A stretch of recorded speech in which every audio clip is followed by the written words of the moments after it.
በእኔ እይታ በትምህርቱ ዓለም ወይም ደግሞ በዩኒቨርሲቲ እና በኮሌጆች በሚሰጡት የትምህርት ስርዓትና ገበያው ደግሞ ወይም ደግሞ ማርኬቱ ደግሞ በሚፈልገው ሙያተኛ በኩል ትልቅ ክፍተት እንዳለ ይሰማኛል። ምክንያቱም የኢትዮጵያ የትምህርት ስርዓት ቤዝ ያደረገው ኮሌጆች እና ዩኒቨርሲቲዎች ተማሪዎችን የሚያስተምሩት አብዛኛው ቲዮሪ ቤዝድ ነው። ነገር ግን በዚህ በኩል ደግሞ ነጋዴውና የድርጅት ባለቤቶች የሚፈልጉት ሰራተኛ ደግሞ ስኪል ቤዝ ያለውን ነው። መስራት የሚችልን የሚፈልጉትን ነገር ማድረግ የሚችል ነው እንጂ የሚያውቅን አይደለም የሚፈልጉት። ማለት አንድ አካውንታንት ለምሳሌ አካውንቲንግ ምን እንደሆነ ቲዮሪ ቤዝዱን ሁሉንም ሊያውቅ ይችላል፣ የታክስ ህጉንም ሊያውቅ ይችላል። ነገር ግን በተግባር የሂሳብ መዝገብ ማደራጀት ይችላል ወይ? ሂሳብ መዝገብ መዝጋት ይችላል ወይ?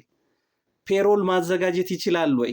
ፒስትሪ ሶፍትዌር መጠቀም ይችላል ወይም ሌሎች የአካውንቲንግ ሶፍትዌሮችን መጠቀም ይችላል ወይ የሚለው ግን የንግድ ባለቤቶችና የቢዝነስ ኦነሮች ትልቁ ፍላጎት ነው። ታዲያ እኛ 100% በተግባር በሚሰጠው የሂሳብ አያያዝ ስልጠናችን ዋነኛ ኦብጀክቲቭ በሁለቱ መካከል ያለውን ክፍተት ማስታረቅ ነው። በሁለቱ መካከል ያለውን ርቀት ማጥበብ ነው።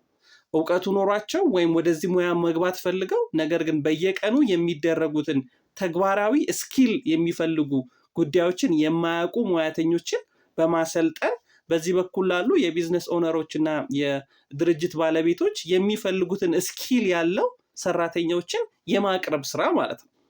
ይህ ስልጠና ሙሉ ለሙሉ በተግባር ስለተደገፈ አንድ አካውንታንት ምን ማወቅና ማድረግ አለበት እያደረገ የሚሰለጥነው፣ ምን ደረሰኝ ምን ዶክመንት መቼ ማዘጋጀት አለበት እያደረገ የሚሰለጥነው፣ ለታክስ አውቶሪቲ የሚቀርቡ ሪፖርቶች ምንድናቸው ሪፖርት እያደረግን ፎርሙን እያዘጋጀን የሚሰጥ ስልጠና ስለሆነ፣ ደሞዝ ፔሮል እንዴት ይዘጋጃል ራሱ እያዘጋጀ፣ እንዲሁም አኑዋል ሪፖርቲንግ ሂሳብ መዝገብ ማለት ምን ማለት ነው እንዴት ይዘጋጃል ራሱ ዲክላሬሽን ፎርሞቹን እየሞላ ሂስትሪ ላይ ፖስት እያደረገ በሂስትሪ ሂሳብ መዝገብን እየዘጋን እንዲሁም የሚያስፈልጉ ዶክመንቶችን በሙሉ ማለት ነው ደረሰኞችን እየቆረጥን ፋይል እያደራጀን የሚሰጥ ስልጠና ስለሆነ ይሄ ቅድም ያልኩትን ችግር በዋነኝነት ይፈታል የሚል ትልቅ ኦብጀክቲቭ አለ።